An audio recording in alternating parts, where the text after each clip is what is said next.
राज्यर स्वास्थ्य मंत्री नव दास को जो भली भाव में स्पष्ट दिवालोक दिन द्विपहर जड़े पुलिस अधिकारी गुली मारी हत्या कले यह ओडिशा रे विरल एवं देश में ये एक प्रथम घटना एवं लोमहर्षणकारी घटना बोली आमे समस्ते अनुभव करुछे। कैबिनेट मंत्री नव दास को दिन द्विपहर में हत्या करा घटना एवं चारिआडे चर्चार विषय पलटि। यहाको नै बीजेपी पार्टी ऑफिस रे एक सांबादिक सम्मेलन अनुष्ठित हो जाइछि। ये घटना जो भली भाव में घटी एथिरे निश्चित भाव में आमे समस्ते ओडिशावासी आतंकित हो पड़ते।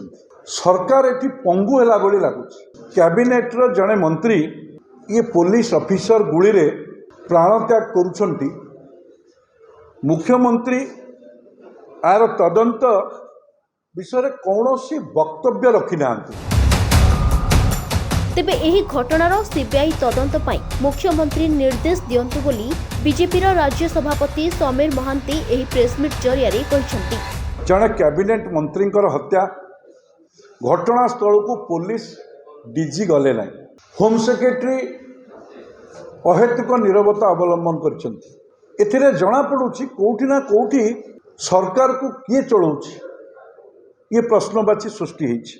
आमे कौन आशा करूँ गृहमंत्री एमती राग कहीं आसला एवं सी क्लोज रेंज रे फायरिंग कले ये निश्चित गोटे बड़ प्रश्नवाची साधारण जनता भितर सृष्टि होइछि। जड़े पुलिस अधिकारी हत्या करेंगे आउ से ओडिशा पुलिस तार तदंत करिवो लोकों पाखरे आर कौन से विश्वसनीयता रही जो पुलिस ऑफिसर जी हत्या कर आउ जड़े जे डीआईजी तुरंत से पहुँची हाजत भितर से कहले दोष स्वीकार करदे तो तदंत सरीगला।